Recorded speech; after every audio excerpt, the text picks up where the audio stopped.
আমার রাতের ঘুম নেই, টাকা পয়সা সব শেষ হয়ে গেছে। আমার বলতে আর কিছুই নেই, শুধু বাড়িটুকুন ছাড়া আর কিছুই নেই। গাইস, আজ আমরা এসেছি পারাজ বোলপুর। এই ভাইটা 3 বছর ধরে রোগে পড়ে রয়েছে এবং একটা অপারেশন হয়েছিল, মোটামুটি ট্রিটমেন্ট মোটামুটি হয়েছিল। কি বলবো, অনেক টাকা খরচা করে ফেলেছে, ঠিক হচ্ছে না। এই ভাইটার এখনো একটা অপারেশন করতে লাগবে। তা চলো ভাইয়ের মুখে শুনি কি হয়েছিল প্রথম থেকে।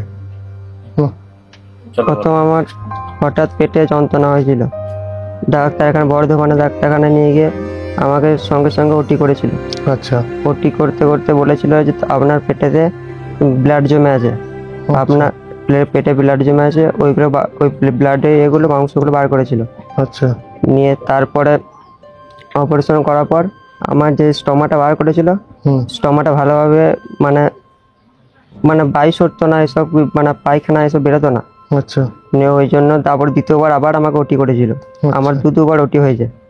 মানে ওটি হওয়ার পর তারপরে ওখানে যা হলো তারপর 2 বছর আমাকে রেস্ট নিতে বলেছিল। 2 বছর রেস্ট নেওয়ার পর তারপর আমার হঠাৎ একদিন পায়খানার দ্বার দিয়ে মানে বাইপাস দিয়ে হঠাৎ ব্লাড বেরোচ্ছিল। ব্লাড বেরোতে বেরোতে বর্ধমানে গিয়েছিলাম। তো বর্ধমানে ওখানে বলেছিল এখানে অপারেশন হবে না। তাই ওখানে থেকে বর্ধমানে তোমার কবিগুটো হসপিটালে গিয়ে ভর্তি হয়েছিলাম। ওখানেতে অপারেশন সঙ্গে সঙ্গে করেছিল। অপারেশন করার পর আমার কিন্তু নর্মালি পায়খানা বেরোচ্ছিল না। নিয়ে আমি একদিন হঠাৎ অজ্ঞান হয়ে যাই। অজ্ঞান হয়ে যাওয়ার পর বিছানাতে গিয়ে যেই শুয়েছিলাম হঠাৎ পেটটা ফেটে গেছিলো পড়ে যাওয়ার কথা। নিয়ে তখন থেকেই এইখান থেকে পায়খানা বেরোতে শুরু করে পেট থেকে। আচ্ছা, আমি কিছু সংক্ষিপ্ত বলি। পূর্ব বর্ধমান জেলা গলসি থানার অন্তর্গত, গ্রামের নাম পারাজ বোলপুর। ভাইয়ের নাম হচ্ছে প্রদীপ দাস।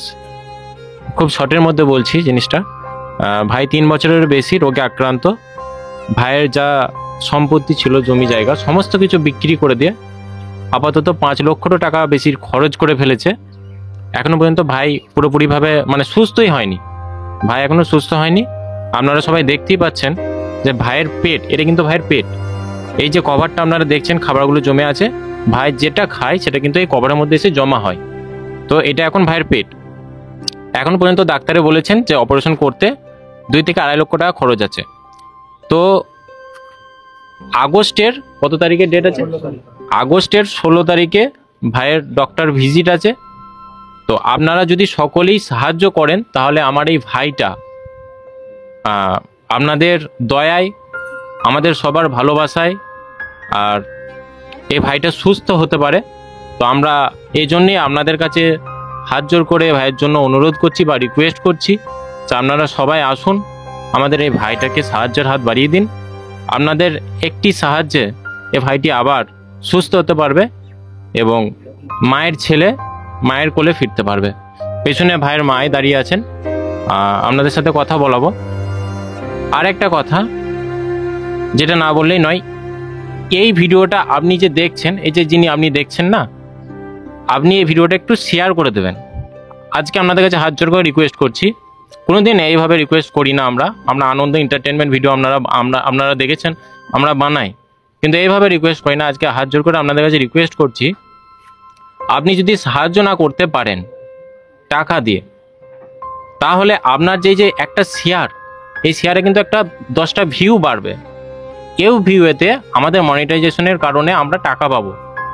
তাই এই ভিডিওটা থেকে যত টাকা আমরা কামাবো সেই টাকাটা আমরা এই ফ্যামিলির হাতে তুলে দেবো বা এই ভাইয়ের হাতে তুলে দেবো।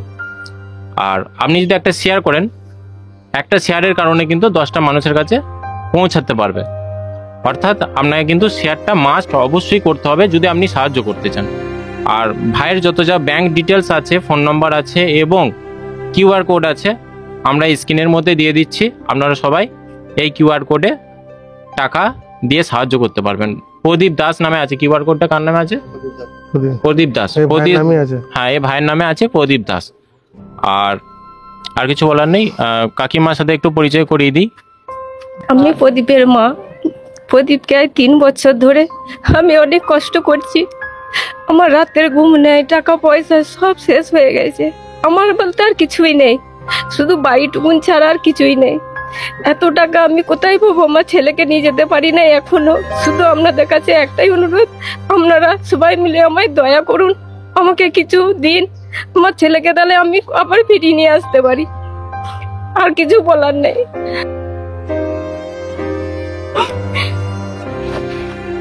তো দেখতেই পেলেন প্রদীপ ভাইয়ের মা কান্নাকাটি করছে। আরও একবার হাত জোর করে রিকোয়েস্ট করছি, প্লিজ দয়া করে এই ভিডিওটা শেয়ার করে সাহায্য করবেন, রিকোয়েস্ট করছি আপনাদের কাছে। ধন্যবাদ।